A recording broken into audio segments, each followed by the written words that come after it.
ധർമാധർമ്മങ്ങളെക്കുറിച്ച് രേഖപ്പെടുത്തിയിട്ടുള്ള ലോകത്തിലെ ഏറ്റവും ആദ്യത്തെ ഗ്രന്ഥമാണ് വേദം. വേദമന്ത്ര ദ്രഷ്ടാക്കളായ ഋഷിമാർക്ക് സമാധി അവസ്ഥയിൽ താനെന്നും അപരനെന്നും ഉള്ള വ്യത്യാസങ്ങൾ പൂർണ്ണമായും മാഞ്ഞു പോയപ്പോഴാണ് ധർമ്മത്തിൻ്റെ സൂക്ഷ്മതത്വങ്ങൾ അവരുടെ ഉള്ളിൽ തന്നെ വെളിവായി വന്നത്. വേദങ്ങളുടെ ആദ്യ ഭാഗങ്ങളിൽ ഋതം എന്ന വാക്കാണ് നമ്മൾ കാണുക. ഋതത്തിന് സത്യമെന്ന് ഒരർത്ഥമുണ്ട്. നമ്മൾ കേട്ട് കാണും പ്രസിദ്ധമായൊരു വേദമന്ത്രം, സത്യമേവ ജയതേ നാനൃതം.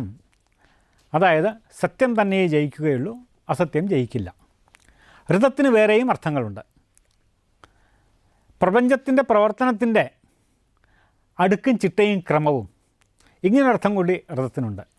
ഈശ്വരീയമായ നിയമങ്ങൾ, അതായത് പ്രപഞ്ചത്തെ പ്രവർത്തിപ്പിക്കുന്ന ഈശ്വരീയ നിയമങ്ങൾ, ഇങ്ങനെയും ഋതത്തിനർത്ഥമുണ്ട്. ഈ ഋതം ഗ്രഹിച്ച ഋഷിമാർക്ക് എങ്ങനെയാണ് ലോകത്തുമായി ബന്ധപ്പെടേണ്ടത്, മറ്റു മനുഷ്യരായും പക്ഷിമൃഗങ്ങളായും വൃക്ഷലതാദികളായും പ്രകൃതിയായും എല്ലാം എങ്ങനെ പെരുമാറണം, എങ്ങനെയാണ് അവയെ കൈകാര്യം ചെയ്യേണ്ടത്, ഈ അറിവ് ഈ ഋതം മനസ്സിലാക്കിയത് കൊണ്ടാണ് ഋഷിമാർക്ക് ഉണ്ടായത്. ഈ ഋതമാണ് പ്രപഞ്ചത്തിൻ്റെ താളലയത്തിനു കാരണം. ഈ ഋതമാണ് പ്രപഞ്ചത്തിൻ്റെ പ്രവർത്തനത്തിൻ്റെ ക്രമവും അടുക്കും ചിട്ടയും എല്ലാം നിലനിർത്തുന്നത്. അത് തന്നെയാണ് ധർമ്മം. ഈ ധർമ്മത്തിൻ്റെ അല്ലെങ്കിൽ ഋതത്തിൻ്റെ ഭാഗമാണ് സദാചാര നിയമങ്ങൾ, അതുപോലെ സമൂഹ വ്യവസ്ഥ എന്നിവ. ധർമ്മത്തിൽ അധിഷ്ഠിതമായൊരു സാമൂഹ്യ വ്യവസ്ഥയുണ്ടെങ്കിൽ ആ സമൂഹം ഒരു ഉത്തമ സമൂഹമായിരിക്കും. ഇവിടെ ഒരു കാര്യം ഓർക്കേണ്ടതുണ്ട്. ഏതൊരു സമൂഹവും വ്യക്തികൾ തമ്മിലുള്ള പരസ്പര ബന്ധത്തിൻ്റെ അതിൻ്റെ ഒരു ആകത്തുകയാണ്. സമൂഹത്തിലുള്ള വ്യക്തികൾ തമ്മിലുള്ള പരസ്പര ബന്ധമാണ് സമൂഹ വ്യവസ്ഥയായി തീരുന്നത്. അതുകൊണ്ട് വ്യക്തികളിൽ ധർമ്മബോധവും ധർമ്മനിഷ്ഠയും ഉണ്ടെങ്കിൽ മാത്രമേ സമൂഹത്തിൽ ധർമ്മബോധവും ധർമ്മനിഷ്ഠയും വരുള്ളൂ. അങ്ങനെ വ്യക്തികളിൽ ധർമ്മനിഷ്ഠ വരാനായിട്ട് വ്യക്തികൾ അവരുടെ ധർമ്മങ്ങൾ പാലിക്കണം. അങ്ങനെ അവരുടെ ധർമ്മങ്ങൾ പാലിക്കുമ്പോൾ അങ്ങനെയുള്ള സമൂഹം ഒരു ധർമ്മിഷ്ഠമായ സമൂഹമായി തീരും. ധർമ്മിഷ്ഠമായൊരു സമൂഹത്തിൽ ആർക്കെങ്കിലും എന്തെങ്കിലും പ്രശ്നങ്ങൾ വന്നാൽ അയാളുടെ സഹായത്തിന് സമൂഹത്തിലെ മറ്റുള്ളവരെത്തും. അതാണ് പറയുന്നത് ധർമ്മോ രക്ഷതി രക്ഷിത. അതായത് രക്ഷിക്കപ്പെട്ട ധർമ്മം രക്ഷിക്കുമെന്ന്.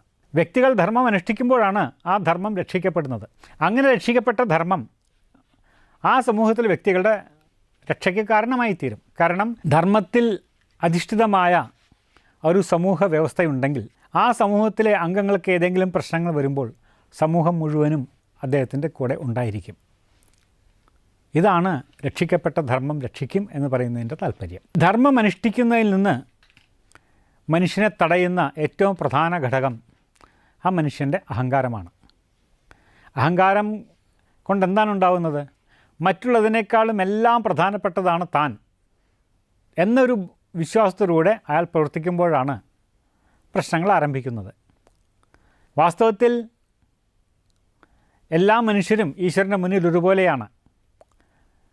ആ ധർമ്മം എല്ലാവരെയും ഒരുപോലെ സംരക്ഷിക്കുന്നതാണ്. എന്നാൽ മറ്റുള്ളവർക്ക് എന്ത് വന്നാലും വിരോധമില്ല, തനിക്ക് തൻ്റെ സ്വാർത്ഥം മാത്രം നടന്നാൽ മതി എന്നൊരു വിശ്വാസം മനുഷ്യന് വന്ന് അതുപോലെ പ്രവർത്തിക്കാൻ തുടങ്ങുമ്പോൾ അയാൾ ധർമ്മത്തിൽ നിന്ന് അകന്നു പോകുന്നു. അങ്ങനെ സ്വാർത്ഥപൂർണമായൊരു മനസ്സിന് ധർമ്മത്തെക്കുറിച്ചും ഋതത്തെക്കുറിച്ചുമെല്ലാം വേദങ്ങളിൽ പറഞ്ഞിട്ടുള്ള കാര്യങ്ങൾ മനസ്സിലാക്കാൻ സാധിച്ചെന്ന് വരില്ല. കാരണം അവ അത്രയ്ക്ക് സൂക്ഷ്മമാണ്. അഹങ്കാരം കൊണ്ട് മനസ്സ് കൂടുതൽ സ്ഥൂലമായി തീരുകയാണ് ചെയ്യുന്നത്. അങ്ങനെയുള്ള മനുഷ്യരെ സഹായിക്കാനായിട്ടാണ് ഋഷിമാർ തന്നെ പുരാണ ഇതിഹാസങ്ങൾ രചിച്ചത്. പുരാണ ഇതിഹാസങ്ങളുടെ ഉദ്ദേശം എന്താണെന്ന് വെച്ചാൽ ധർമാധർമ്മങ്ങളെക്കുറിച്ചും ഈശ്വരനെക്കുറിച്ചുമെല്ലാം വേദത്തിൽ പറഞ്ഞിരിക്കുന്ന സൂക്ഷ്മമായ തത്വങ്ങൾ കുറേ കൂടി ബുദ്ധി സൂക്ഷ്മത കുറഞ്ഞ ആളുകൾക്ക്, വിവേകം കുറഞ്ഞ ആളുകൾക്ക് അത് മനസ്സിലാക്കാനായിട്ട് കഥാരൂപേണയെല്ലാം അവർ പ്രതിപാദിച്ചു. അങ്ങനെയാണ് പുരാണങ്ങളും ഇതിഹാസങ്ങളും എല്ലാം വരുന്നത്. പുരാണങ്ങളിലെ എല്ലാം വിഷയം നമുക്കറിയാം. ധർമ്മത്തിൻ്റെ ജയമാണ് പുരാണങ്ങളുടെ വിഷയം. ഭഗവത്ഗീതയിൽ ഭഗവാൻ കൃഷ്ണൻ തന്നെ പറയുന്നു, യഥാ യഥാ ഹി ധർമ്മസ്യ ഗ്ലാനിർഭവതി ഭാരത അഭ്യുത്ഥാനമധർമ്മസ്യ തദാത്മാനം സൃജാമ്യഹം.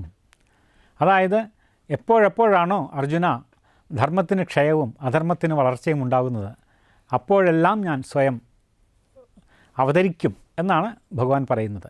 ധർമ്മബോധം ജനങ്ങളിൽ നിലനിർത്തുന്നതിനായിട്ട് ഈശ്വരൻ പോലും മനുഷ്യരൂപത്തിൽ വരുന്നു. അപ്പോൾ ഇതിൽ നിന്ന് തന്നെ മനുഷ്യൻ ധർമ്മം അനുഷ്ഠിക്കുന്നതിൻ്റെ പ്രാധാന്യം നമുക്ക് മനസ്സിലാക്കാവുന്നതാണ്. ഇനി പുരാണേതിഹാസങ്ങൾ ശ്രവിച്ചു എന്നിരിക്കട്ടെ, ഈശ്വരൻ തന്നെ സ്വയം മനുഷ്യരൂപത്തിൽ, അതാണ് ഗുരു, വന്ന ഉപദേശങ്ങൾ നൽകിയെന്നിരിക്കട്ടെ, എന്നാലും ശരി ധർമ്മബോധം മനസ്സിൽ കയറാത്ത ആളുകളുണ്ട്. അവരുടെ കാര്യമെന്ത്? അങ്ങനത്തെവരെ കുറിച്ച് അമ്മ പറയുന്നു. ധർമ്മമേത് അധർമ്മമേത് എന്ന് നമുക്ക് തീരുമാനിക്കാൻ സാധിക്കുന്നില്ല എന്ന് വെച്ചാൽ നമ്മൾ കരുതുന്നത് പോലെ പ്രവർത്തിക്കുക, ഈശ്വരന് സമർപ്പിച്ചുകൊണ്ട് പ്രാർത്ഥിക്കുക. മനസ്സിൽ, ഈശ്വര, എനിക്ക് ഇത്രയൊക്കെ മനസ്സിലാക്കാൻ സാധിക്കുന്നുള്ളൂ, എനിക്ക് ഇത്രയൊക്കെ അറിവുള്ളൂ, ഞാൻ എനിക്കറിയാവുന്ന രീതിയിൽ പ്രവർത്തിക്കുന്നു, അവിടത്തേക്ക് എൻ്റെ കർമ്മങ്ങൾ സമർപ്പിക്കുന്നു എന്നൊരു ഭാവനയോടെ കർമ്മങ്ങൾ ചെയ്യുക.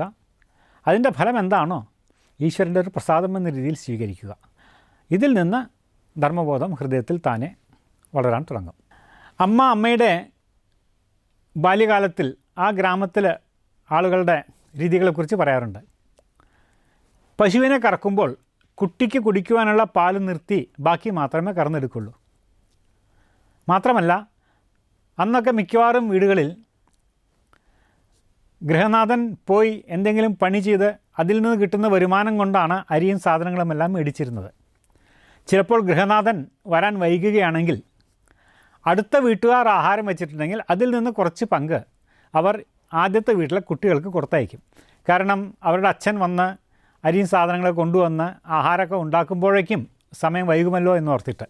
ഇതുപോലെ മനുഷ്യൻ തമ്മിലുള്ള ഒരു പരസ്പര സഹകരണം, തങ്ങൾക്കുള്ളതെല്ലാം പങ്കുവെക്കാനുള്ള മനോഭാവം അന്നത്തെ ആ ഗ്രാമത്തിലെ ജനങ്ങൾക്കുണ്ടായിരുന്നു. ഇന്ന് പുരോഗതി വന്നു, മനുഷ്യൻ കൂടുതൽ പരിഷ്കൃതനായി എന്ന് നമ്മൾ പറയും. പക്ഷേ അതിന് വലിയൊരു വിലയും കൊടുക്കേണ്ടി വന്നു. നമ്മുടെ മനുഷ്യത്വം, മനുഷ്യധർമ്മമാണ് നമ്മൾക്ക് നഷ്ടപ്പെട്ടു പോയിരിക്കുന്നത്. അത് നമ്മളുടെ തന്നെ വിനാശത്തിന് വഴിയായി തീരുകയാണെന്ന്.